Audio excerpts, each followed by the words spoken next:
Alléluia. Ok, prenez vos Bibles. Nous allons lire, comme vous le savez, aujourd'hui c'est le jour de la Pentecôte. Et j'ose croire par la grâce de Dieu vous apporter un plus qui va révolutionner votre vie. Nous allons lire le premier texte que nous allons lire, ça sera dans 1 Corinthiens Actes des Apôtres chapitre 1er, le verset 12 à 14.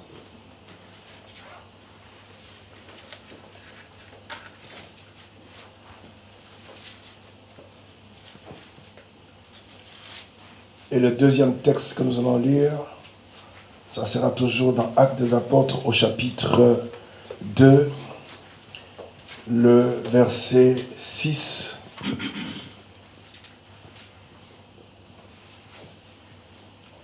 Actes des Apôtres. Quelqu'un peut répéter après moi, Actes des Apôtres.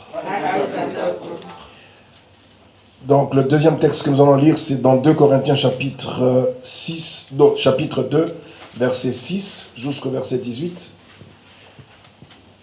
Et toujours dans Actes des Apôtres chapitre 2, nous lirons le verset 37 à 41. Et le troisième texte que nous allons lire, ça sera dans le livre de Joël, chapitre 2. À partir du premier verset, je vous donnerai quelques portions de versets que nous allons lire ensemble. Vous y êtes? Ok. Tu peux faire la lecture. Actes des Apôtres, chapitre 1, du verset 12 au verset 14. Alors ils retournèrent à Jérusalem, de la montagne appelée des Oliviers, qui est près de Jérusalem, à la distance d'un chemin de Shabbat. Quand ils furent arrivés, ils montèrent dans la chambre haute où ils se tenaient d'ordinaire. C'étaient Pierre, Jean, Jacques, André, Philippe, Thomas, Barthélemy, Matthieu, Jacques, fils d'Alphée, Simon le Zélote et Jude, fils de Jacques. Tous d'un commun accord persévéraient dans la prière avec les femmes et Marie, mère de Jésus, et avec les frères de Jésus. Amen. Tu peux continuer. Maintenant, tu as lu jusqu'au verset 14. Verset 14. Maintenant, nous lisons dans Actes des Apôtres chapitre 2, à partir du verset 6 jusqu'au verset 18. Au bruit qui eut lieu, la multitude accourut, et elle fut confondue parce que chacun les entendait parler dans sa propre langue. Ils étaient tous dans l'étonnement et la surprise, et ils se disaient les uns aux autres, « Voici ces gens qui parlent, ne sont-ils pas tous galiléens? Et comment les entendons-nous dans notre propre langue à chacun, dans notre propre langue maternelle ?» Tu as lu jusqu'au verset 18 ? Pardon, verset 9. « Parthes, Mèdes, Élamites, ceux qui habitent la Mésopotamie, la Judée, la Cappadoce, le Pont, l'Asie, la Phrygie, la Pamphylie, l'Égypte, le territoire de la Libye voisine de Cyrène, et ceux qui sont venus de Rome, juifs et prosélytes, crétois et arabes. Comment les entendons-nous parler dans nos langues des merveilles de Dieu? Ils étaient tous dans l'étonnement, et ne sachant que penser, ils se disaient les uns aux autres, « Que veut dire ceci ?» Mais d'autres se moquaient et disaient, « Ils sont pleins de vin doux. » Alors Pierre, se présentant avec les 11, éleva la voix et leur parla en ces termes. « Hommes juifs, et vous tous qui séjournez à Jérusalem, sachez ceci, et prêtez l'oreille à mes paroles. Ces gens ne sont pas ivres, comme vous le supposez, car c'est la 3e heure du jour. Mais c'est ici ce qui a été dit par le prophète Joël. Dans les derniers jours, dit Dieu, je répandrai de mon esprit sur toute chair. Vos fils et vos filles prophétiseront, vos jeunes gens auront des visions, et vos vieillards auront des songes. Oui, sur mes serviteurs et sur mes servantes, dans ces jours-là, je répandrai de mon esprit et ils prophétiseront. » Amen. Amen. Tu peux sauter et lire maintenant le verset 37 à 41. Verset 37. Après avoir entendu ce discours, Ils eurent le cœur vivement touché, et ils dirent à Pierre et aux autres apôtres, « Hommes, frères, que ferons-nous » Pierre leur dit, « Repentez-vous, et que chacun de vous soit baptisé au nom de Jésus pour le pardon de vos péchés, et vous recevrez le don du Saint-Esprit. Car la promesse est pour vous, pour vos enfants, et pour tous ceux qui sont au loin, en aussi grand nombre que le Seigneur notre Dieu les appellera. » Et par plusieurs autres paroles, il les conjurait et les exhortait, disant, « Sauvez-vous de cette génération perverse. » Amen. Amen. Le dernier passage que nous allons lire, sûrement je vous donnerai d'autres passages, c'est dans Joël au chapitre 2, à partir du premier verset. Comme vous l'avez remarqué, dans Actes des Apôtres, on rappelle la promesse, la prophétie faite par le prophète Joël. Et là, je vais toucher quelques points qui vont nous permettre vraiment d'avancer aujourd'hui. Alléluia, alléluia. Joël chapitre 2, le premier verset. Sonnez de la trompette en Sion. Faites-la retentir sur ma montagne sainte. Que tous les habitants du pays tremblent, car le jour de l'Éternel vient, car il est proche. Alléluia. Amen. Est-ce qu'on peut acclamer le Seigneur? Non, acclamons le Seigneur pour sa parole. Acclamons le Seigneur pour sa parole.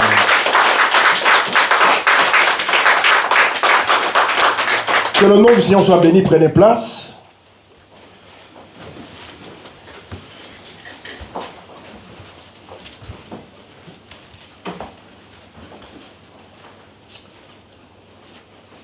Le thème de mon message cet après-midi, je l'ai intitulé « Le bruit de la Pentecôte ».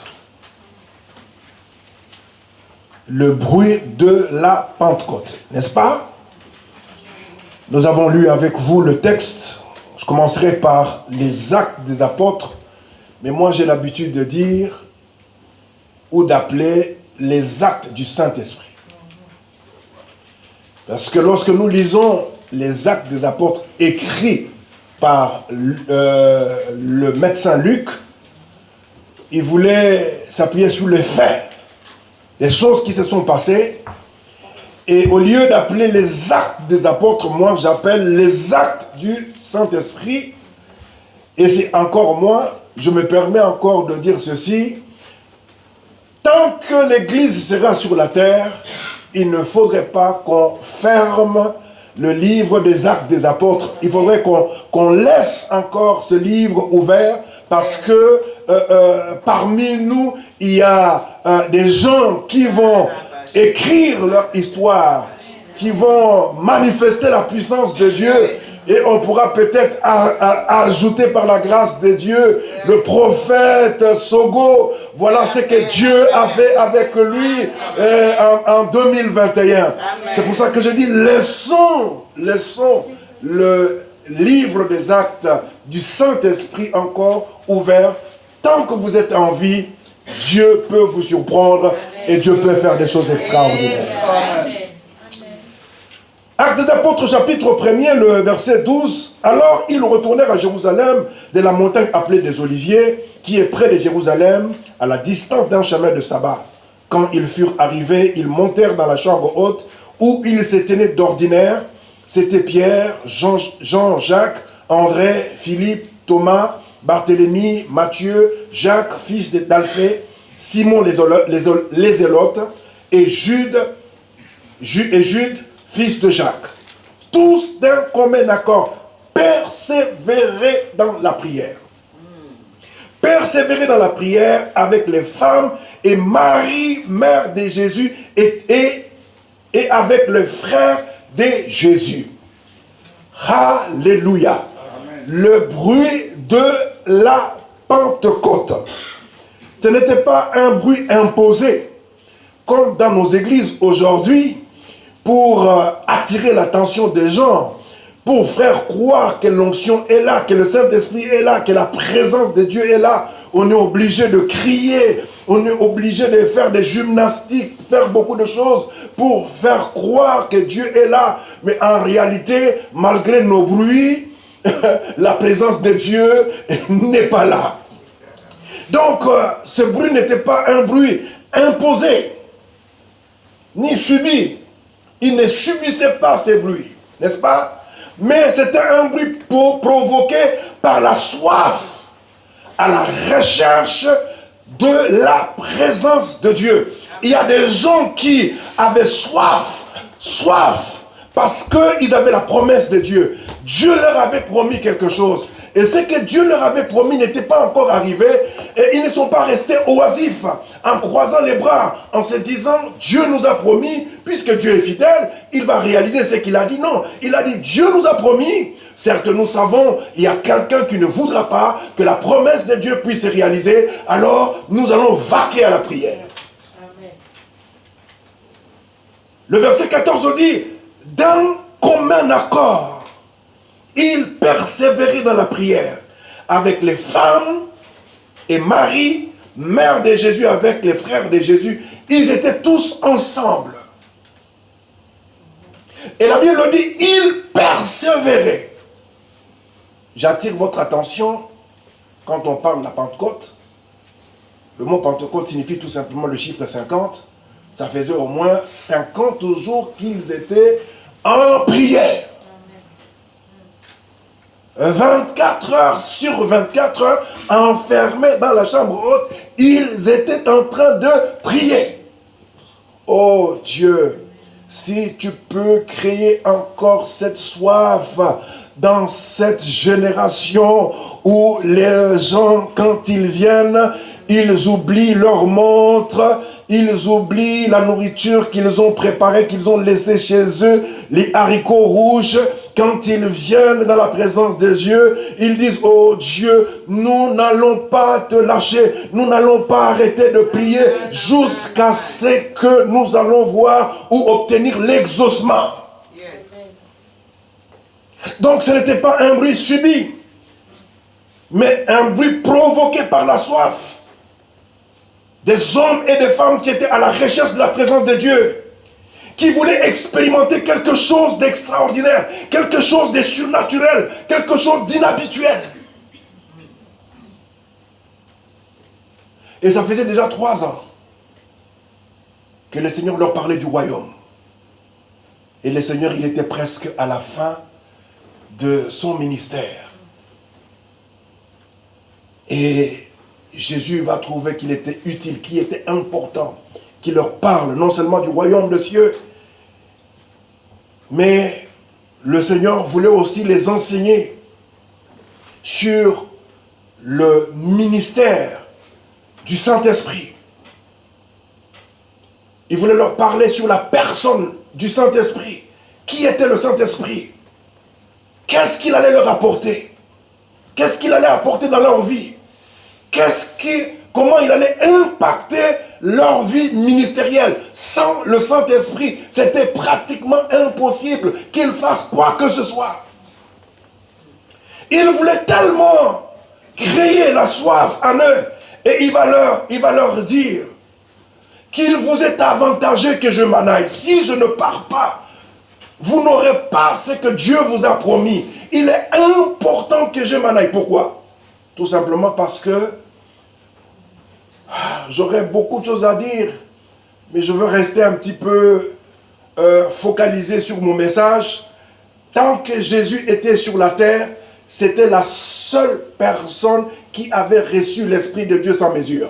Amen. En d'autres termes, c'était la seule personne en qui résidait le Saint-Esprit.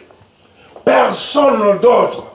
Et je me permets aussi de dire, c'était facile aussi pour Judas de renier Jésus, de le livrer, même Pierre, de le renier tout simplement parce que sans le Saint-Esprit, il était incapable de tenir son engagement.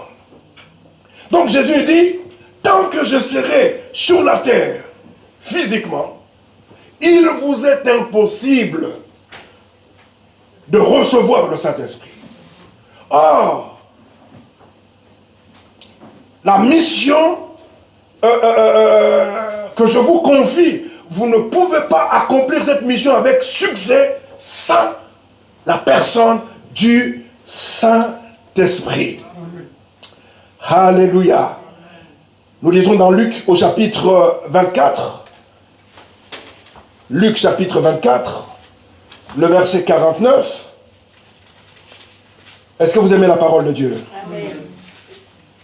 Luc chapitre 24, le verset 49. La parole de Dieu nous dit ceci. Tu peux lire, s'il te plaît. Luc 24, verset 49. Et voici, j'enverrai sur vous ce que mon Père a promis. Mais vous, restez dans la ville jusqu'à ce que vous soyez revêtus de la puissance d'en haut. Alléluia. Est-ce que tu peux répéter ça? Et voici, j'enverrai sur vous ce que mon Père a promis. Mais vous, restez dans la ville jusqu'à ce que vous soyez revêtus de la puissance d'en haut. Amen. Amen. Mes amis, il y a des gens cet après-midi qui ont des promesses. Dieu t'a fait des promesses. Avoir des promesses, c'est bien, mais avoir l'accomplissement de toutes ces promesses, c'est extraordinaire. Amen. Mais ne restez pas oisifs, ne baissez pas les bras, ne vous dites pas, Dieu a parlé, un jour on a prophétisé sur moi, Dieu a dit ceci et cela sur ma vie, et puis je croise les bras, ça va se faire. Il y a quelqu'un à côté de vous qui s'appelle le diable. C'est un voleur. Et le diable n'a pas accès à la présence de Dieu. Le diable n'a pas accès aux informations qui vous sont privées. Le diable a accès aux informations qui vous concernent au moment où on prophétise sur vous, au moment où vous avez la vision. C'est en ce moment-là où vous témoignez que le diable, voilà ce que Dieu veut faire. Je veux tout faire pour que ce que Dieu a promis ne puisse pas se réaliser. Et nous voyons dans Luc chapitre 24, le verset 49, c'est Jésus qui parle, il dit, et voici j'enverrai sur vous ce que mon Père a promis. Qui enverra? Jésus. Il dit, si je ne pars pas, il m'est impossible que je puisse vous envoyer ce que mon Père vous avait promis. Mais vous restez dans la ville jusqu'à ce que vous soyez revêtus de la puissance de Dieu. Je suis encore dans mon introduction. Retenez ce que je veux dire pour vous. Nous avons besoin de la plénitude du Saint-Esprit. La plénitude du Saint-Esprit nous permet de produire les fruits de l'Esprit. La plénitude du Saint-Esprit nous permet de produire les fruits du Saint-Esprit. Et le revêtement nous permet d'avoir les dons. Et les deux apportent l'équilibre dans notre marche avec le Seigneur. Est-ce que quelqu'un a compris ce que je suis en train de dire? J'ai dit, la plénitude, tu ne peux pas être rempli sans qu'il y ait de fruits. La plénitude nous permet de manifester le fruit. Mais le revêtement nous permet de manifester les dons que nous avons reçus. Oh, que le nom du Seigneur soit béni. Amen. Mes amis, avoir une promesse, c'est bien. Mais l'accomplissement de cette promesse, c'est extraordinaire. Il y a beaucoup de personnes parmi nous qui m'entendent. Ils ont reçu des promesses. Mais jusque-là, ces promesses ne se sont pas encore réalisées. Parce qu'ils se disent, Dieu est fidèle, il va accomplir ce qu'il a dit. Non, non. La responsabilité notre responsabilité à nous, ta responsabilité à toi, face à la promesse que Dieu t'a faite, c'est de prier. Yes. Mais la responsabilité de Dieu, c'est d'exaucer ta prière. Donc si tu ne pries pas, il est difficile que Dieu puisse t'exaucer. Donc, je t'exhorte cet après-midi à prendre ta responsabilité. Si tu as une promesse sur ta vie qui ne s'est pas encore réalisée, ne croise pas les bras. Ne baisse pas les bras, ne prie pas au même rythme que les autres. Les autres, ils prient sans savoir ce qu'ils veulent, où ils vont. Mais toi, tu sais pourquoi tu restes dans la présence de Dieu. Tu sais pourquoi tu multiplies des jeûnes et prières. Tu sais, parce que tu es en attente de quelque chose qu'aucun homme ne peut pas te donner, qu'aucune église ne peut pas donner, que seul le ciel peut te donner. Est-ce que quelqu'un peut dire Amen? Amen. Alors le Seigneur va leur exhorter, ne vous éloignez pas de la ville jusqu'à ce que vous soyez revêtus de la puissance d'en haut. Dis à ton voisin, ne t'éloigne pas, n'arrête pas de prier, n'arrête pas de discipliner ta vie dans le jeûne, dans la prière, dans la méditation de la parole de Dieu, jusqu'à ce que la promesse de Dieu dans ta vie puisse prendre forme. Ne commence pas le ministère, ne commence pas à faire ce pourquoi Dieu t'a appelé sans que tu ne sois revêtu. La renommée ne viendra pas. La renommée, la Bible dit, quand vous lisez Actes des Apôtres chapitre 4, c'est après avoir été testé dans le désert que Jésus, il fut revêtu, c'est ce que dit la Bible, il fut revêtu de la puissance d'en haut. Et sa renommée s'est répandue. Sa renommée, alléluia. Oh, est-ce que quelqu'un a la promesse dans cette salle? Est-ce que quelqu'un a la promesse dans cette salle? Dieu t'a promis quelque chose. Ne cherche pas à ce que quelqu'un d'autre prie à ta place. Non, la responsabilité t'incombe. C'est à toi que Dieu a parlé. C'est à toi que Dieu a fait la promesse. C'est à toi de te lever, d'être responsable dans la prière, dans les jeûnes. L'intensité avec laquelle tu te consacres dans la prière détermine le degré avec lequel le Seigneur va t'utiliser. Actes des Apôtres chapitre 1er, le verset 8. La Bible dit, dans Actes des Apôtres, chapitre 1er, le verset 8, ils avaient la promesse, n'est-ce pas? Mais ils ne sont pas restés, comme je l'ai dit, les mains croisées. Ils étaient dans la prière. Et c'est pendant qu'ils étaient dans la prière que quelque chose va se passer. Y a-t-il encore des gens qui ont soif de Dieu dans nos églises? Y a-t-il encore des gens, quand ils rentrent dans la salle, ils oublient leur montre en se disant, je ne quitterai pas la présence de Dieu jusqu'à ce que quelque chose de surnaturel, quelque chose d'inhabituel, quelque chose d'inattendu, quelque chose de spécial arrive et affecte ma vie.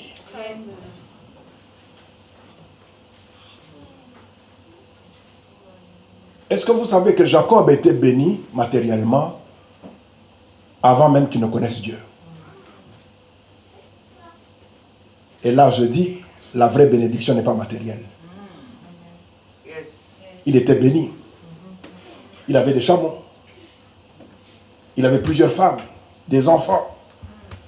Mais c'est face au défi que lui avait lancé son frère, quand il a appris que son frère marchait contre lui, je crois qu'il y avait 400 ou 600 hommes qui marchaient contre lui, il a dit, à ce stade, si Dieu n'est pas avec moi, ça n'est fini.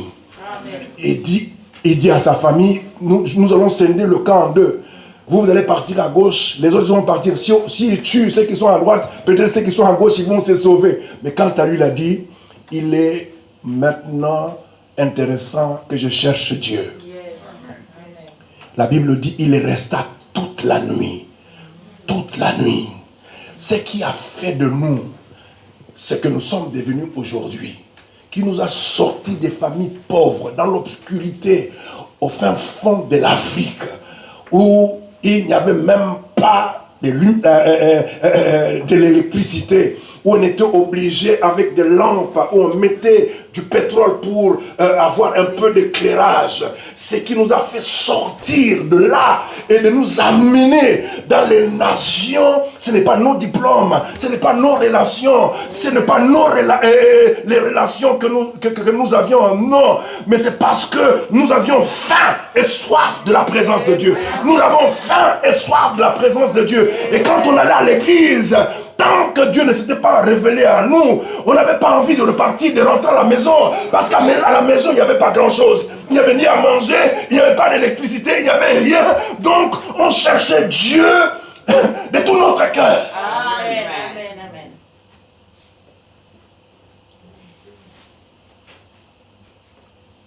Le bruit de la Pentecôte.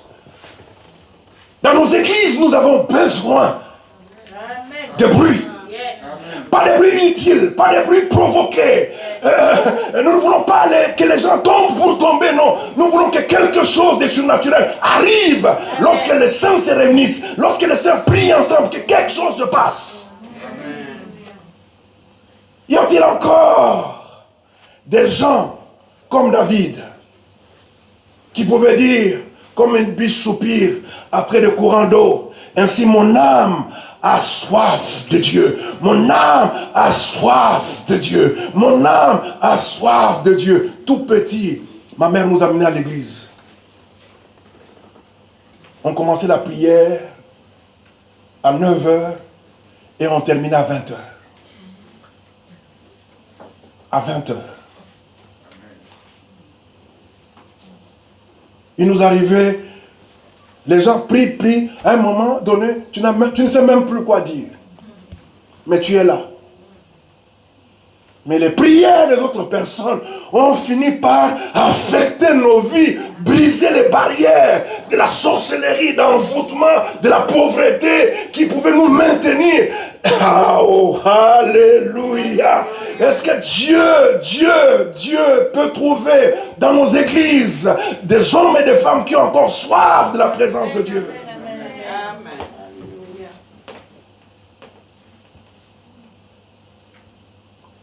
Actes des Apôtres, toujours chapitre 1er, à partir du premier verset jusqu'au verset 4. Je peux faire la lecture. Théophile, j'ai parlé dans mon premier livre de tout ce que Jésus a commencé de faire et d'enseigner dès le commencement jusqu'au jour où il fut enlevé au ciel après avoir donné ses ordres par le Saint-Esprit aux apôtres qu'il avait choisis. Après qu'il eut souffert, il leur apparut vivant et il leur en donnant plusieurs preuves se montra à eux pendant 40 jours et parlant des choses qui concernent le royaume de Dieu.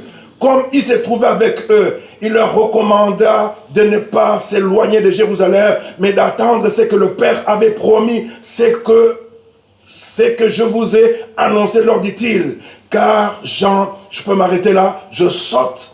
Le verset qui m'intéresse, c'est le verset 14. Tous d'un commun accord, ils persévéraient dans la prière. Ils persévéraient. On raconte que Jacques, le frère de Jésus, il ne s'est pas converti du vivant de Jésus. Parce qu'il ne pouvait pas croire que son frère, c'est qu'il disait qu'il était le fils de Dieu, qu'il était l'égal de Dieu, était normal. Il n'a pas cru de son vivant. Mais c'est après sa mort. Et on raconte que l'église était dirigée par Pierre, mais en réalité, ce n'est pas par Pierre, mais c'était par Jacques. Mais comme Jacques n'avait pas cru en Jésus, l'histoire raconte que Jacques cherchait tellement Dieu, il cherchait à le connaître au point où il y avait des cicatrices au niveau de ses genoux. Et c'est comme ça que Jésus va lui apparaître. Alléluia. Donc, quand il va écrire les épîtres de Jacques, ce n'est pas par expérience, ce n'est pas parce qu'il était dans une faculté théologique, mais c'était une expérience, quelque chose qu'il a vécu. Amen. Dis à ton voisin, tu as besoin de vivre quelque chose. Amen. Tu as besoin de vivre quelque chose avec Dieu. Tu as besoin d'une expérience. Mais tu ne peux expérimenter cette expérience, tu ne peux avoir cette expérience que si tu décides de rester à genoux. Amen. Un homme de Dieu au Nigeria, il a un très, très grand ministère. Il avait rendez-vous avec le chef de l'État. Son cortège était déjà prêt. Quand il sort, et puis il dit à son protocole, attendez-moi, j'ai oublié quelque chose dans le bureau. Ils ont attendu 1 heure, 2 heures, 3 heures, 4 heures, ils se sont dit peut-être quelque chose lui est arrivé. Quand ils sont repartis, ils ont ouvert le bureau, ils ont trouvé qu'il était à genoux en train de prier. Il a prié, c'était l'heure à laquelle il leur avait dit au revoir, c'était 10 heures. Et ils l'ont laissé prier jusqu'au lendemain à 10 heures. C'est le lendemain à 10 heures qu'il s'est réveillé. Et il a dit, mais je n'avais pas rendez-vous avec le président. Où est le protocole? Son protocole, il s'appelle, il dit, mais ça fait 24 heures que vous êtes à genoux. Vous voulez impacter la vie des autres? Laissez-vous impacter par la présence de Dieu. Amen. Vous ne pouvez pas impacter la vie des autres si vous-même vous n'êtes pas touché par Dieu. Amen. Est-ce que quelqu'un m'entend? J'ai dit, est-ce que quelqu'un m'entend? Amen. Il a tellement prié que Jésus était obligé de lui apparaître. Donc quand il écrit, c'est une expérience, c'est du vécu. C'est quelque chose qu'il a expérimenté. Et on raconte sur la même montagne où Satan avait dit à Jésus, transporte-toi et jette-toi, et Dieu enverrait des anges pour te protéger. C'est sur cette montagne-là que les souverains sacrificateurs ont pris Jacques et ils l'ont précipité, ils l'ont jeté. Il s'est fracassé et tout son corps, ses intestins ont été éparpillés par terre. Il était prêt à mourir parce qu'il était déjà mort. Et s'il vivait, il ne vivait plus pour lui-même, mais il vivait pour celui qui l'avait sauvé. Saint-Esprit, aide-nous. Crée cette faim et cette soif en chacun de nous.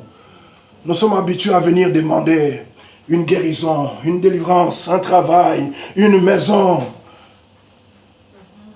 À quel moment nous allons manifester cette faim?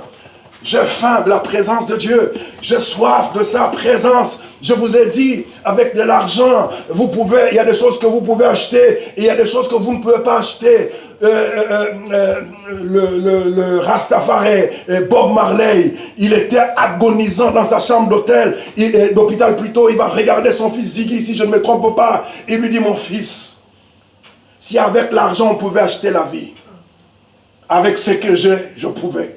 Mais malheureusement, avec l'argent, je ne peux pas acheter la santé. Et il en est mort. Oh Dieu de gloire, crée en nous, en ce jour de Pentecôte, crée en nous des hommes et des femmes qui auront soif, non seulement faim, mais soif de ta présence. Et je vais encore aller plus loin en disant, quand vous lisez le texte, ils ne venaient pas par hasard, ils ne venaient pas de temps en temps, ils ne priaient pas de temps en temps, c'était leur habitude, c'était leur style de vie. Prier était devenu un mode de vie. Tu veux être une femme qui impacte, tu veux être un homme d'impact, fais que la vie de prière soit un mode de vie. Alléluia, que ton nom soit béni, que ton nom soit glorifié. Mes amis, ce que nous vivons aujourd'hui, il y a des gens qui ont payé le prix. Amen. Il y a des gens qui ont payé le prix pour que l'évangile soit prêché avec liberté dans ce pays. Le réveil dont nous parlons, il y a des gens qui ont payé le prix dans la prière, dans le jeûne, qui ont accepté de vivre dans la solitude. Aujourd'hui, avec la technologie, avec les téléphones, avec le nombre de chaînes de télévision que nous avons, avec... comment dire, les réseaux sociaux où on reste des heures et des heures à regarder toutes les séries. Netflix, c'est ça que je voulais dire. Sois béni, servant de Dieu. C'est ça même que je voulais dire. Alors, c'est devenu une habitude. Comme c'est le dimanche de Pentecôte, tout le monde se focalise sur Actes chapitre 1er, le verset 8. Mais je vais vous dire, au moment où je vous parle, nous ne sommes plus dans Actes au chapitre 1er, le verset 8. C'est aberrant d'entendre des chrétiens mûrs demander à ce que l'Esprit descende. L'Esprit est déjà descendu. L'Esprit est déjà descendu depuis le jour de la Pentecôte. C'est ce jour-là que la chrétienté a pris toute sa forme. C'est ce jour-là que l'Église a commencé. Non, le Saint-Esprit n'est plus au ciel. L'Église n'a plus à demander que le Saint-Esprit descende. Non, le Saint-Esprit est déjà descendu. Alors je vais vous donner quelques points rapidement avant de clôturer mon message. Lorsque nous parlons de la Pentecôte, lorsque nous parlons de la Pentecôte, écoutez ce que dit la Bible. La Bible déclare dans le livre de Joël, nous revenons, dans le livre de Joël, au chapitre 2, le premier verset, la Bible dit, sonnez de la trompette en Sion, faites-la retentir sur ma montagne sainte, que tous les habitants du pays tremblent, car le jour de l'Éternel vient, car il est proche. Car il est proche, ça veut dire que l'année prochaine, lorsque l'Église va se retrouver pour parler de la Pentecôte, vous devez avoir à l'idée que Lorsqu'on parle de la Pentecôte, on ne parle plus de la descente du Saint-Esprit, mais on parle du retour. On parle de la fin du monde. On parle de la fin de toutes choses. Jésus revient. En ce dimanche de Pentecôte, nous ne célébrons pas seulement la descente du Saint-Esprit, mais en tant que chrétiens avertis, nous nous attendons au retour de Jésus. À tout moment, l'Église peut être enlevée. À tout moment, Jésus peut revenir. Est-ce que quelqu'un m'entend? Il faut que notre message change, qu'on arrête de dire aux gens que l'Europe c'est le paradis, que les États-Unis c'est le paradis, et pour être béni il faut rouler dans de grosses voitures, il faut avoir des beaux vêtements, il faut avoir ceci et cela. Mes amis, lorsque nous parlons de la Pentecôte, dans Joël au chapitre 1er dit sonnez de la trompette. Ça veut dire quoi? Ça veut dire c'est une sonnette d'alarme. Faites attention, faites attention. Le Saint-Esprit est déjà sur la terre. Si le Saint-Esprit n'était pas sur la terre, le salut allait être impossible. Les gens ne pouvaient pas se convertir. On ne pouvait pas parler de la nouvelle naissance. Mais l'Église expérimente déjà le salut parce que Jésus est mort. Il est ressuscité. Le salut est possible et accessible. Mais lorsque nous fêtons, nous célébrons en 2021 la Pentecôte, il y a une sonnette d'alarme. Je pense que c'est tous les mercredis, dans toutes les villes, il y a la mairie, je crois à midi, il y a une sonnette qui sonne, non? Le premier mercredi. Le premier mercredi de chaque mois.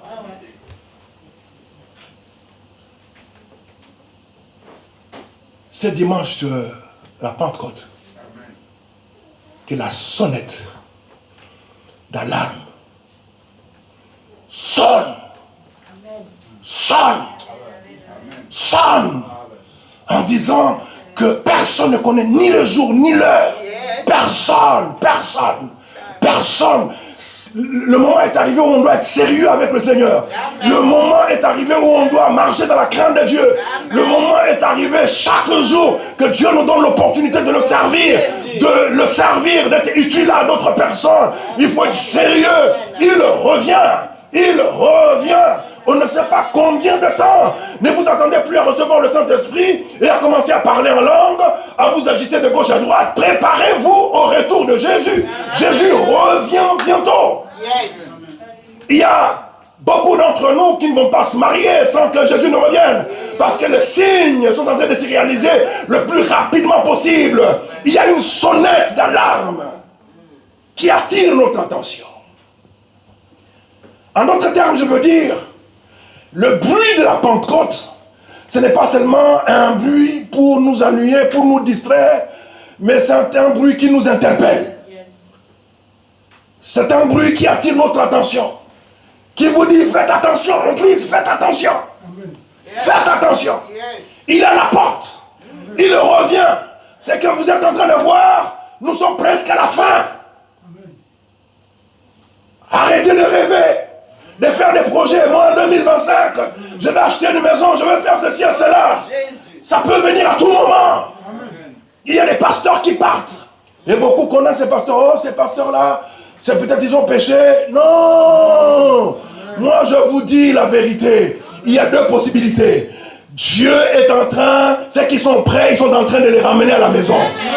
Nous autres là, il y a deux possibilités. Première possibilité, c'est que tu n'as pas encore fini ta mission et Dieu te donne la possibilité de terminer ta mission.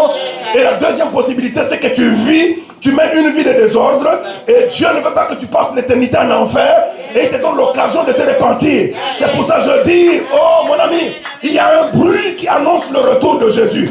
Il y a un bruit qui dit, il faut que tu te prépares. Il faut que tu sois sérieux avec Dieu.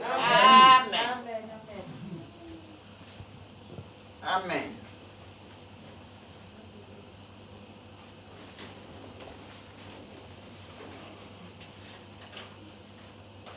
Mais le bruit de la Pentecôte, ce n'est pas seulement une sonnette d'alarme. C'est comme si on mettait des caméras dans nos maisons, où Dieu voit tout ce que nous faisons, tout ce que nous disons, la vie que nous menons. Entre ce que nous vivons à la maison et ce que nous sommes à l'église, il y a vraiment un écart. Faites attention que le Seigneur ne revienne et que vous ratez ce grand rendez-vous.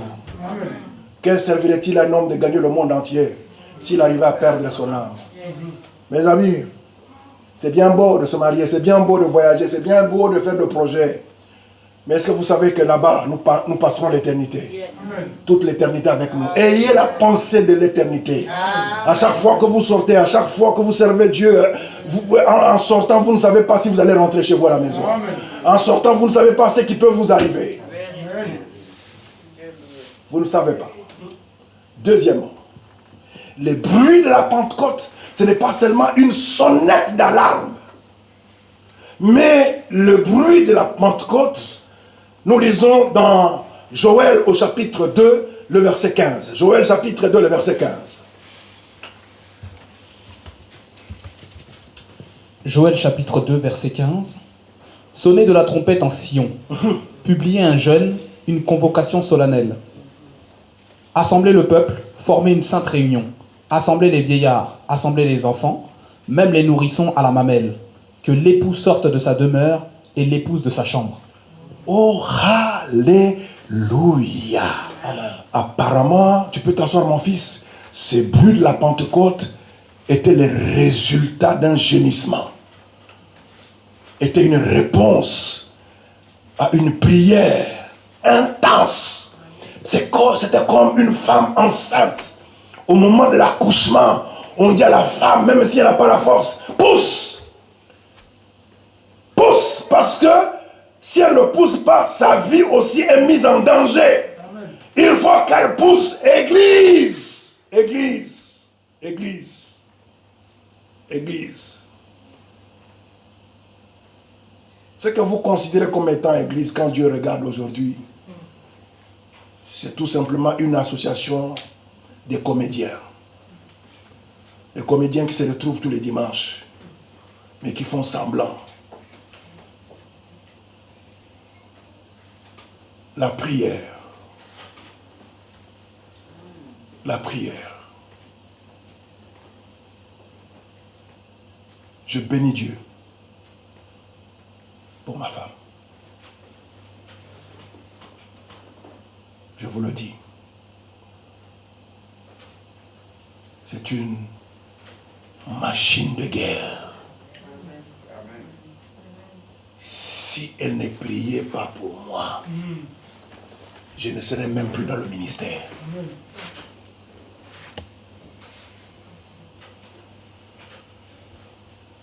Je suis comme Pierre, à qui Jésus va dire, Simon, Simon, fils de Jonas, le diable t'a réclamé pour te cribler.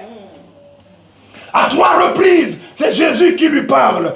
Jésus était vivant, Pierre dormait avec Jésus, marchait avec Jésus, et ça faisait 3 ans. Et Jésus lui révèle, il lui dit, malgré que nous sommes ensemble, mais le diable ne cesse de te réclamer. Vous pouvez être à l'église, vous pouvez être à l'église, vous pouvez être pasteur, prophète, le diable n'a pas peur des titres, le diable n'a pas peur du nombre d'années que vous avez dans le ministère, le diable n'a pas peur du nombre de versets que vous récitez, mais le diable aura peur de vous si vous avez une vie consacrée, une vie de prière, une vie intense.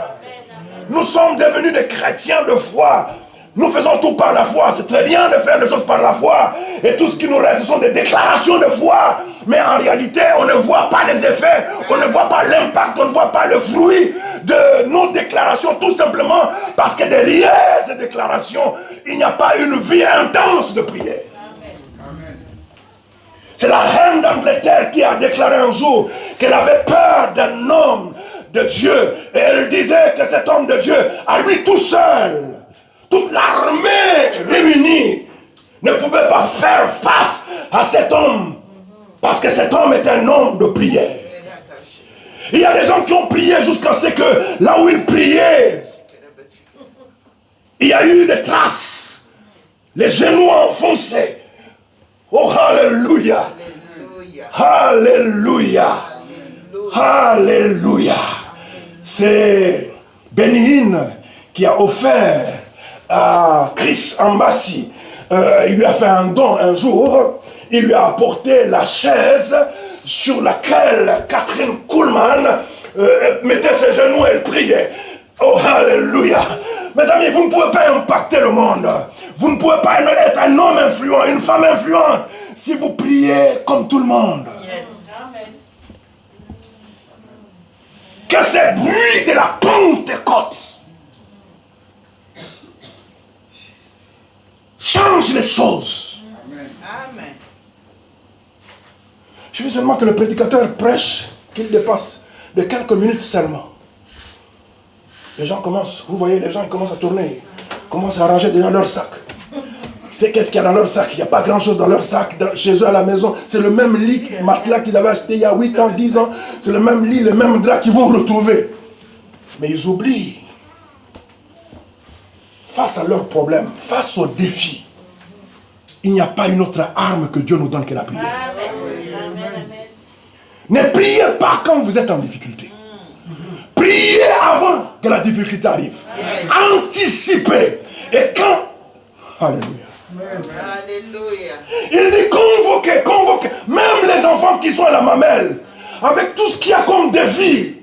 Nous avons plusieurs variants de virus. Nous ne savons pas ce qui nous attend. Si le réveil ne rentre pas dans nos maisons, si la vie de prière n'est pas activée, nous risquons de mourir avec des promesses. Amen. Mais je déclare au nom de Jésus-Christ de Nazareth que je ne mourrai pas. Je ne mourrai pas avant de voir se réaliser toutes les promesses de Dieu. Je ne mourrai pas. Ô Saint-Esprit, active la vie de prière. Active la vie de prière. J'active le réveil. Que ma maison soit appelée une maison de prière. Une maison où les démons ne peuvent plus se sentir à l'aise. Où la malédiction aura du mal à localiser mon adresse. Où la mort aura peur à cause de cette vie développée de prière. La Bible ne nous demande pas de prier de temps en temps. Mais la Bible dit priez sans cesse. Vous voulez que les choses changent dans votre vie? Priez. Vous voulez avancer? Priez. Vous voulez anticiper les choses? Priez. Vous voulez que le ciel s'ouvre? Priez. Donc, la Pentecôte, le bruit de la Pentecôte, c'est un bruit qui nous alerte, qui le revient.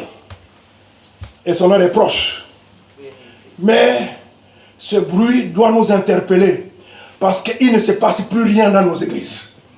Il ne se passe plus rien dans nos églises. Les gens avec les mots de tête nous luttons. Sors! Le mot de tête, sors! Sors! Le mot de tête dit, c'est toi qui sors. Sors! Jusqu'à ce que tu transpires, je vais te ridiculiser pour rien. Dieu s'en occupe. Non! Jésus a dit, tout pouvoir m'a été donné. Comme mon Père m'a envoyé, moi aussi je vous envoie. Je vous ai donné le pouvoir de marcher sur toute la puissance de l'ennemi et rien ne pourra vous nuire. Pourquoi on ne voit plus la puissance de Dieu se manifester? Pourquoi? Parce qu'il n'y a plus de vie de prière. La prière, ce n'est plus un style de vie. La prière est devenue un fardeau. Prier, les gens boudent la prière. Mais la prière n'a jamais fait du mal à quelqu'un. Nous autres, nous sommes le fruit de prières que les gens ont fait monter auprès du Seigneur. Si ce n'était pas à cause de leur prière, il y a des prières que nous avons faites, qui nous ont soutenus jusque... Vous savez, il y a des prières que vous faites, c'est comme un investissement. C'est comme le carburant que vous mettez dans un avion. L'avion doit aller jusqu'en Chine. C'est 13 heures de vol entre Paris et, je ne sais pas, la Chine. Mais vous ne pouvez pas mettre le carburant qui va atterrir, je ne sais pas, à Nice. Vous devez mettre assez de carburant dans le réservoir pour que l'avion atterrisse. Il y a des prières que nous avons faites, qui nous ont portés jusqu'à il y a quelques années passées. Mais pour les quelques années qui nous restent à vivre, nous avons besoin d'intensifier encore. Mon fils, c'est tout mon chat. D'intensifier encore.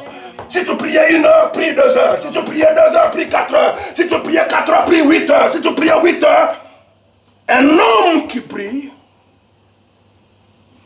un homme qui a développé un mode de style de vie de prière, c'est un homme qui agit dans l'onction avec facilité. Amen. Donc le bruit de la Pentecôte Il ne faut pas que ça fasse le bruit à côté. Il faut que ça fasse le bruit en vous.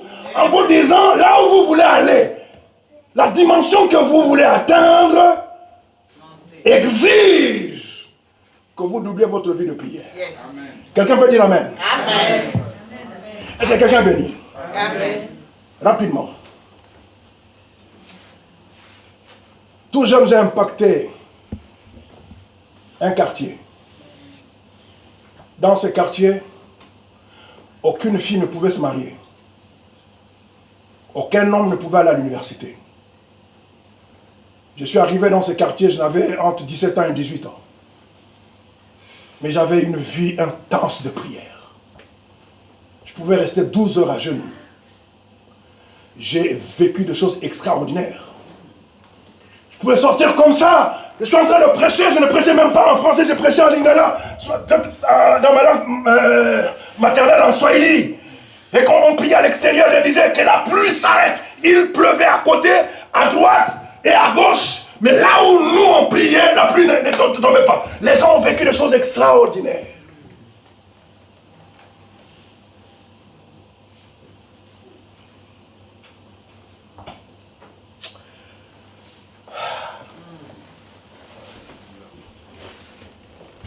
Des choses profondes, mais je vais résumer parce qu'on n'a pas le temps. On va célébrer la Sainte Seine.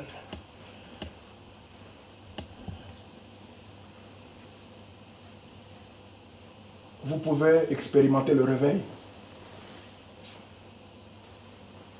individuellement, comme vous pouvez expérimenter le réveil en groupe. Mais ce qui va vous distinguer, ce n'est pas le réveil que vous allez expérimenter en groupe. Apprenez à prier quand vous êtes seul. Il y a des gens qui ne prient jamais quand ils sont seuls. Quand ils sont seuls,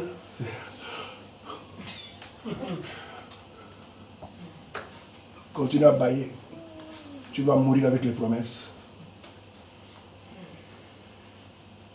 Troisièmement, le bruit de la Pentecôte n'était pas seulement un bruit inutile. Nous lisons dans Joël chapitre 2, verset 23. Joël chapitre 2, verset 23. Et vous, enfants de Sion, soyez dans l'allégresse et réjouissez-vous en l'Éternel votre Dieu, car il vous donnera la pluie en son temps, il vous enverra la pluie de la première et de l'arrière-saison, comme autrefois. Les airs se rempliront de blé, et les cuves regorgeront de mou et d'huile. Je vous remplacerai les années qu'ont dévoré la sauterelle, le gélec, le hasil et le gazam, ma grande armée que j'avais envoyée contre vous. Vous mangerez et vous vous rassasierez, et vous célébrerez le nom de l'Éternel votre Dieu, qui aura fait pour vous des prodiges, et mon peuple ne sera plus jamais dans la confusion. Et vous saurez que je suis au milieu d'Israël, que je suis l'Éternel, votre Dieu, et qu'il n'y en a point d'autre. Et mon peuple ne sera plus jamais dans la confusion. Tu as quel verset, mon fils? 27. Arrête-toi un peu là, arrête-toi un peu là. Le troisième point, tu peux t'asseoir. Le bruit de la Pentecôte ne sera pas un bruit qui va apporter la tristesse, la sécheresse. Tu ne peux pas passer du temps avec le Saint-Esprit et être asséché. Amen.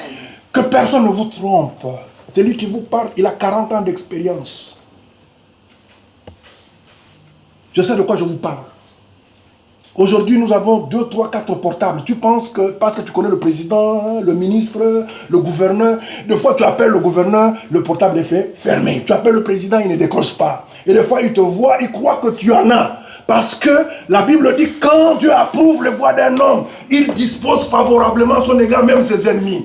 Tu gaspilles ton temps en cherchant de gauche à droite, en appelant, je connais un tel homme d'affaires, je connais un tel gouverneur, tel président. Je vous dis que c'est un gaspillage de temps.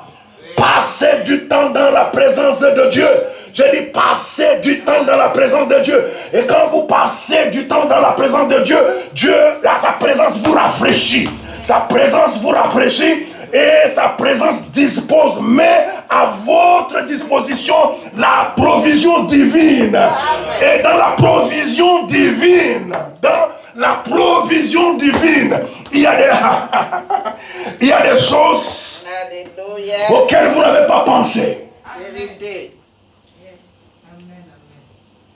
J'ai touché de l'argent que je n'ai jamais cherché.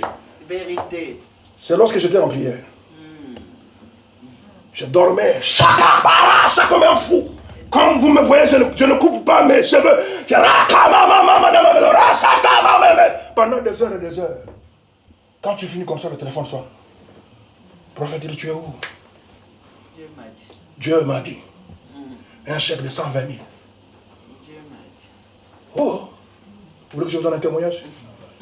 Vous savez que j'avais une maison aux États-Unis. J'avais complètement perdu. Il y a quelques mois, on m'a appelé, on a dit, la banque va tout prendre, tout ça. J'ai dit, j'en ai assez. Prenez. Trop, c'est trop. Mais j'ai dit, quand j'ai fini de parler à la personne au téléphone, je lui ai dit que je vais prier. J'ai dit que je vais prier. Et hier, c'est hier ou aujourd'hui? C'est ce matin. Mon téléphone sonne. Non, c'était hier, après la prière. Quand j'étais sur l'autoroute, je vois quelqu'un m'écrire. Même si tu ne réponds pas, mais moi je t'aime. Je décroche, je l'appelle. Il dit, je t'appelais pour te dire qu'il y a une loi qui a été votée. Et le président américain a dit, à cause de la Covid-19, ils n'ont pas le droit de déloger les gens, c'est-à-dire les gens qui n'ont pas payé le loyer, ils n'ont pas le droit de le chasser de la maison. Et ceux qui ont des dettes, ils doivent de l'argent à la banque, on n'a pas le droit de retirer leur maison. Donc ta maison est là. Amen. Mais mes amis, si je vous dis, j'étais en train de réfléchir, comment faire? Qui a appelé pour cotiser, trouver l'argent, envoyer pour qu'on puisse pas prendre. À un moment donné, j'ai failli faire un AVC. À force de réfléchir, trop de soucis, et j'ai dit non. Jésus a dit, venez à moi, vous tous qui êtes fatigués et chargés, et moi, je vous donnerai du repos. Alléluia. Je vous donne un secret, c'est quelqu'un qui a 40 ans. Vous voulez des choses extraordinaires, vous allez les trouver dans la présence de Dieu. Passez du temps dans la présence de Dieu. L'onction dont vous avez besoin va vous chercher. Le succès dont vous avez besoin va vous chercher. La provision dont tu as besoin va te localiser. Les relations que tu as besoin. Moi j'ai vu des gens venir me chercher, ils ne me connaissaient pas. Amen.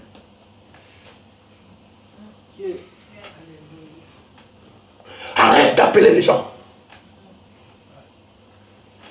Il y a quelqu'un dans la ligne 24 heures sur 24 heures. Vous pouvez l'appeler. Quand on parle de la Pentecôte, quand on parle que le Saint-Esprit est descendu, ça veut dire que la ligne est libérée, la ligne est ouverte. N'importe qui, celui qui croit en Jésus, comme son Seigneur le pense, son Sauveur, peut appeler, rentrer dans le lieu très saint et demander. Amen. Et à aucun moment la porte sera fermée. Amen. Merci Jésus. Hier, vous vous rappelez quand on a fini la prière, je vous avais dit, on va témoigner. Je vous dis humainement parlant, même quand j'ai donné le témoignage, il dit quoi? Je ne comprends pas. Qu'est-ce que tu dis? J'ai dit oui, on a dit que la banque ne peut pas mettre la main sur la maison. Personne ne mettra la main sur ton mari. Amen. Personne ne mettra sa main sur ta santé. Personne ne mettra sa main sur ton ministère. Personne ne mettra sa main sur ses enfants. Même coronavirus ne mettra jamais sa main sur toi. Développe la vie de prière. Passe du temps dans la présence de Dieu. Le bruit de la Pentecôte, ce n'est pas un bruit de tristesse, mais un bruit qui nous apporte la joie. Un bruit qui apporte la récompense. Dieu récompense ceux qui le cherchent. Passez du temps et vous verrez. Le ciel, Dieu est un bon payeur. Amen. Amen. Dieu. Amen. Je finis. 4e mois. Joël chapitre 2, verset 30. Dis à ton voisin, Entends le bruit, j'entends le bruit dans ta maison, tu es en train de danser. J'entends le bruit dans ta maison, tu es en train de danser. Il y a un rappel, Dieu va te rappeler tout le temps que tu as perdu. Il y a un rappel, tu sais, quand tu as travaillé pendant des années et qu'on ne t'a pas payé, on te fait le rappel. Il y a un rappel qui arrive toutes les années. Tu vas rattraper le temps perdu. Dieu accélère les choses. Ton élévation arrive. Le temps que tu passes dans la prière, dans le jeûne et la prière, ce n'est pas un temps inutile. Tu ne gaspilles pas ton temps. Mon fils, lis Joël chapitre 2, le verset 30. Je ferai paraître des prodiges dans les cieux et sur la terre. Yes. Du sang, du feu et des colonnes de fumée. Le soleil se changera en ténèbres et la lune en sang, avant l'arrivée du jour de l'Éternel, de ce jour grand et terrible. Quelqu'un peut dire amen, amen après moi. Amen. Le bruit de la Pentecôte, mon fils, tu peux t'asseoir. C'est un bruit qui amène les signes. Ce n'est pas un bruit inutile où les gens tombent pour tomber. Nous voulons que ce bruit, lorsque nous nous réunissons, que les malades soient guéris, que les paralytiques marchent, que les captifs soient libérés. Pourquoi? Parce qu'il y a un bruit dont Dieu est l'auteur, un bruit dont Dieu est à la source. Il est la base, mais il passe par nous parce que nous avons faim et soif de sa présence et il décide de se manifester au milieu de nous. Je suis fatigué de voir mes chrétiens venir à l'église malade et repartir malade. Je suis fatigué d'apprendre que mes brebis sont touchées par coronavirus.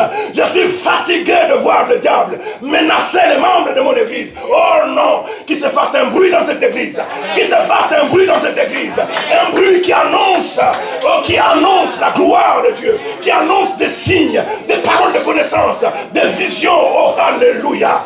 Oh, que le nom du Seigneur soit béni. Est-ce que je parle à quelqu'un? Je dis, est-ce que je parle à quelqu'un? Le bruit des signes est surnaturel. Nous avons besoin des bruits, Seigneur. Autour de cette table, qu'un bruit puisse s'annoncer. Alléluia. Est-ce que quelqu'un peut dire amen avec moi? Qu'un bruit puisse s'annoncer dans le camp de l'ennemi, que le cancer puisse disparaître, que l'esprit de célibat soit chassé, que l'esprit de la maladie soit vaincu, que l'esprit de mort soit chassé. Un bruit.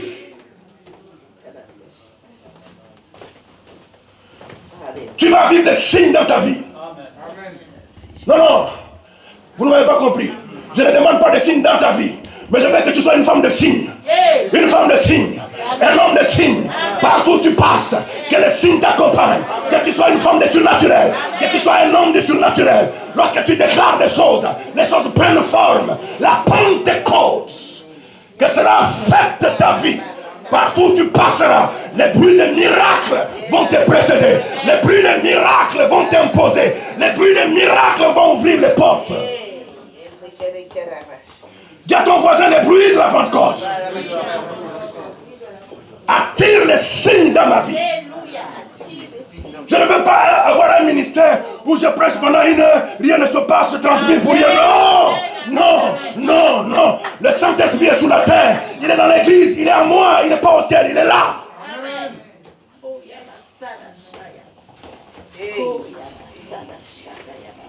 Hébreux 13, verset 8, si je ne me trompe pas. La Bible dit, il est le même. Mon Jésus est le même. Hier, il a sauvé, il a guéri, il a délivré, il a ramené les morts à la vie. Et aujourd'hui, il n'a pas changé. Et demain encore, Seigneur, les temps de miracles ne sont pas passés. Les temps de signes ne sont pas passés. Non, Seigneur, dans mon pays à l'est de la République démocratique du Congo, il y a le volcan qui est rentré même dans la ville. Les hommes de Dieu, il y a au moins 5000 personnes qui ont fui, qui ont parti dans le pays voisin.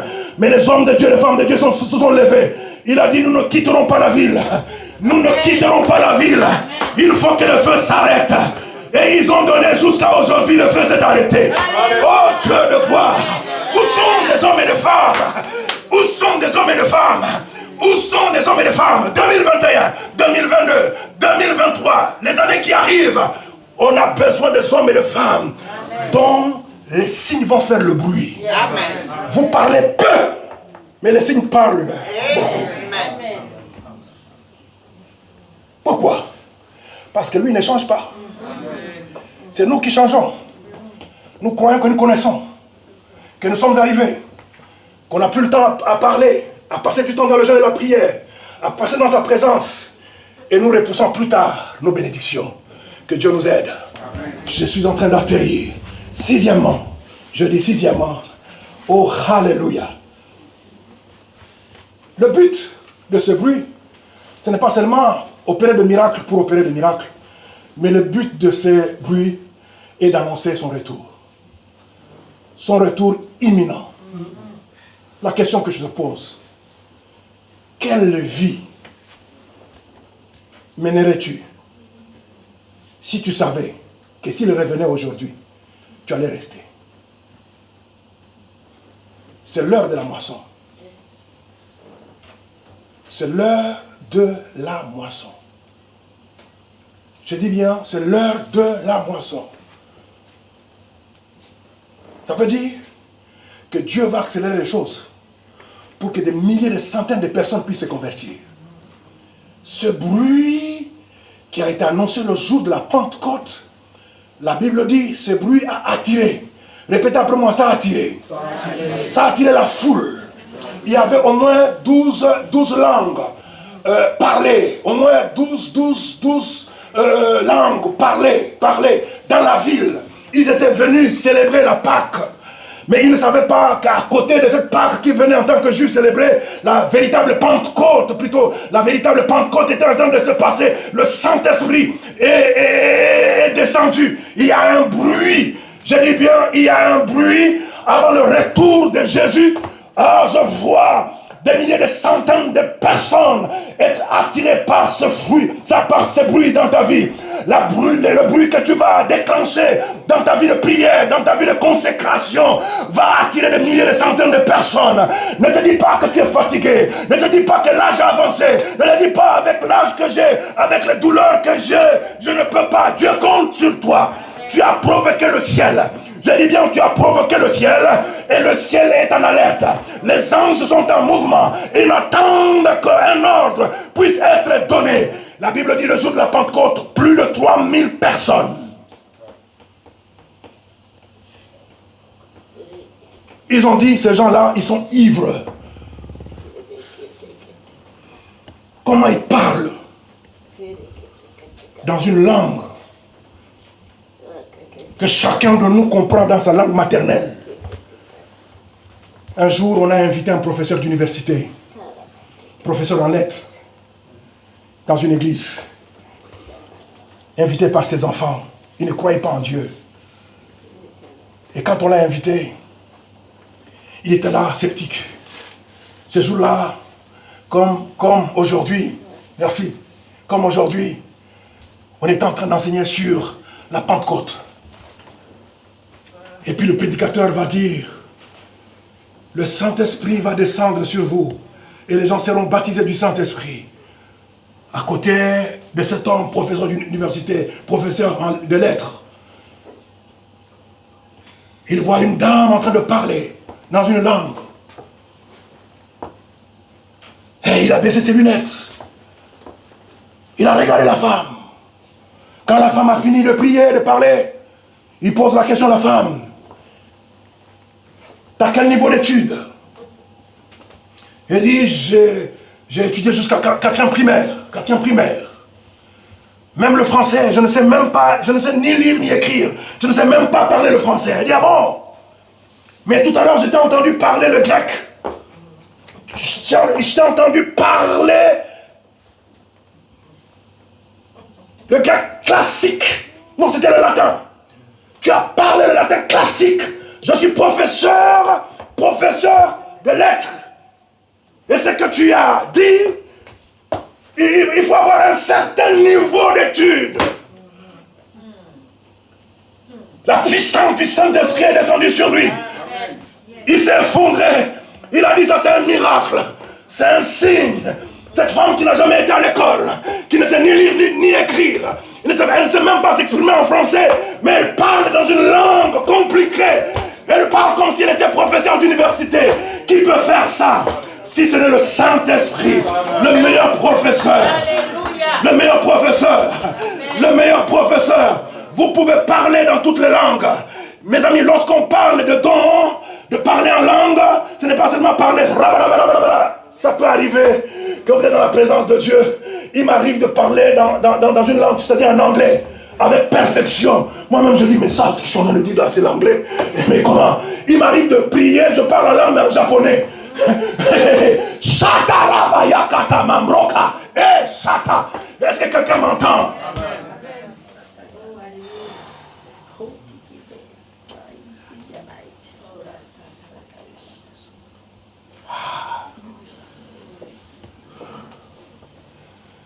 Oh. Oh. Je sens quelque chose arriver sur toi. Quelque chose de plus fort. Comme un aimant. Tu vas devenir comme un aimant. Je vois des milliers, des centaines de personnes t'écouter. T'écouter fidèlement. Des milliers, des centaines de personnes. Je vois des milliers, des centaines de personnes. Des milliers, des centaines de personnes. Pourquoi? Parce que le Saint-Esprit sait que Jésus revient. Et il faut que le maximum de personnes rentrent, soient sauvées, qu'ils confessent Jésus-Christ comme leur Seigneur et Sauveur. Et c'est pour ça que Dieu a fait que le coronavirus ne te tue pas. La maladie ne te tuera pas. Le cancer ne te tuera pas. Leur complot va échouer. Parce que Dieu a décidé de faire des choses extraordinaires avec toi. Est-ce que quelqu'un peut se lever avec moi et remercier le Seigneur, remercier le ciel? Je ne te connecte pas à un homme, pas à un ministère, mais je te connecte à la personne du Saint-Esprit. Qu'un bruit se fasse. Je dis qu'un bruit se fasse. Qu'un bruit se fasse. Qu'un bruit se fasse dans ta vie. Il est temps, il est temps, il est temps, il est temps, il est temps, il est temps. J'entends quelqu'un dire, oh, mais nous allons fêter, nous allons dire au revoir à Maman Bijou. Maman Bijou n'est pas dans le jus elle boit tous les jours chez elle. Même en Afrique, elle trouvera encore d'autres jus. Mais elle a besoin qu'un bruit se fasse dans sa vie. Et qu'il y ait le signe qui accompagne son ministère là où elle va. Est-ce que tu peux lever tes mains et dire, Seigneur, j'ai soif, j'ai faim, soif de ta présence. Je veux entendre un bruit, un bruit, un bruit. Est-ce que quelqu'un peut élever sa voix? Est-ce que quelqu'un peut élever sa voix? Quelqu'un peut élever sa voix? Regardez comment nos églises sont devenues des églises froides. Les gens ont du mal à louer le Seigneur. Les gens ont du mal à ouvrir leur bouche. Les gens ont du mal à prier parce qu'il leur manque une personne. Le Saint-Esprit, l'Esprit de feu, l'Esprit de feu, l'Esprit de feu, l'Esprit de feu, l'Esprit de feu, l'Esprit de feu, l'Esprit de feu. Le bruit s'annonce.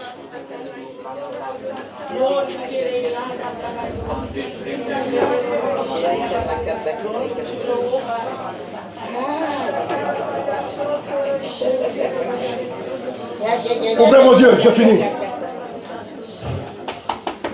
Je demande 2 personnes sensibles. Pasteur, enlevez, toi lis le texte, on finit. La puissance de Dieu va traverser ta vie là. Chaque année on célèbre Pentecôte, Pentecôte, Pentecôte, Pentecôte. Nous sommes restés dans de parler en langue vide, sans vie. Non, il faut que quelque chose se passe. Il faut que quelque chose se passe. Mes amis, si les gens comme Daniel, Meshach, Shadrach, Abednego, Joseph, ils ont pu révéler au roi et lui donner l'interprétation. À ce temps-là, le Saint-Esprit n'était pas sous la terre. Il venait de temps en temps.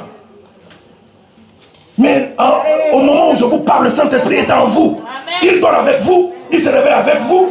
Vous marchez avec lui, vous mangez avec lui. Mais qu'est-ce qu'il y a d'extraordinaire?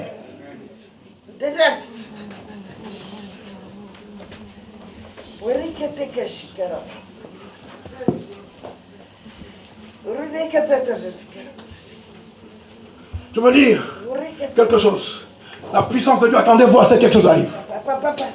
Détestez-moi après. En disant, il a débordé encore, nous on voulait venir boire du jus. Allez boire le jus chez vous à la maison. Joël, chapitre 2.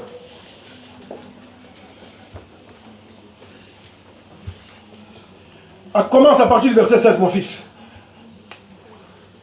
Va jusqu'au verset 17. Et puis moi-même, je vais finir par un verset. Joël chapitre 2 du verset 16 au verset 17. Oui, oui. Assemblez le peuple, formez une sainte nation, une sainte réunion. Yes. Assemblez les vieillards, assemblez les enfants, même les nourrissons à la mamelle. Que l'époux sorte de sa demeure et l'épouse de sa chambre. Qu'entre le portique et l'autel pleurent les sacrificateurs, serviteurs de l'Éternel, et qu'ils disent « Éternel, épargne ton peuple. Ne livre pas ton héritage à l'opprobre, aux railleries des nations. » Pourquoi dirait-on parmi les nations, où est leur Dieu? Les nations se moquent de nous quand ils voient les prophètes qui ont peur du coronavirus avec des masques. Les satanistes, est-ce que vous savez qu'eux-mêmes ne portent pas de masques? Ils se moquent de nous. Ils se disent, où est leur Dieu? Où est leur Dieu? Corona, est-ce que tu nous entends? Est-ce que tu nous entends, Corona? Coronavirus, est-ce que tu nous entends? C'est parce qu'il y a des hommes qui ont négligé la vie de prière. Il y a des gens qui ont négligé, qui ont oublié la puissance que dégage la prière. Il y a des gens qui ont oublié que la prière peut enfanter le buffle. Oh, les gens oublient. Mais laissez-moi vous dire, et je finis par là. Apocalypse chapitre 5, le verset 12. Le Pentecôte ne se trouve plus dans Actes des Apôtres au chapitre 1er, le verset 8. Mais quand on parle de la Pentecôte, nous nous trouvons dans le livre de l'Apocalypse, chapitre 5, le verset 12. Mon fils, est-ce que tu peux lire? Et c'est ma conclusion. Il disait d'une voix forte, l'agneau qui a été immolé Yes. est digne de recevoir la puissance, Yes. la richesse, la sagesse, la force, l'honneur, la gloire et la louange. Et alléluia. Amen. Alléluia. Ça veut dire quoi? C'est ma conclusion. Dire que vous avez le Saint-Esprit et que le Saint-Esprit que vous avez est incapable de faire bouger les choses, ça fait la honte. Jésus n'est pas mort pour rien. La Bible dit, il disait d'une voix forte à l'agneau qui a été immolé. À l'agneau qui a été immolé. Il a été immolé pour toi. Est-ce que tu m'entends? Il a été immolé pour que toi tu ne sois pas sacrifié. À l'agneau qui a été immolé est digne de recevoir la puissance. J'ai dit à quelqu'un, Jésus va faire avec la puissance au ciel pour faire quoi? Nous avons besoin de la puissance pour chasser les démons. Il a dit de recevoir la puissance, la richesse. Je libère l'onction de Dieu, la grâce de Dieu. Le bruit de la Pentecôte fait que les caisses, les comptes des voleurs s'ouvrent. Et il y a un transfert qui se fait entre les païens et les chrétiens. Je dis bien, vous allez hériter des maisons que vous n'avez pas achetées, des maisons que vous n'avez pas bâties, de l'argent pour lesquels vous n'avez pas travaillé. Les gens ont travaillé, quelqu'un a travaillé à gagner des millions, il tombe malade, il est atteint par le cancer, et toi tu viens, tu lui imposes le main, tu chasses le cancer au nom de Jésus, et il prend tout son argent, il te donne. C'est lui qui dit Amen et le reçoit. L'église de la fin du temps ne sera pas une église pauvre. Vous n'aurez pas le ministère pauvre. Il y a un transfert qui se fait. Le bruit de la Pentecôte de ce dimanche annonce le transfert. La puissance n'est plus entre les mains du diable. C'est entre nos mains. La richesse n'est plus entre les mains du diable. C'est entre nos mains. La sagesse n'est plus entre les mains du monde. C'est entre nos mains. La force n'est plus entre les mains du monde, mais entre nos mains. L'honneur n'est plus entre les mains du monde, mais entre nos mains. La gloire et la louange. Et notre partage.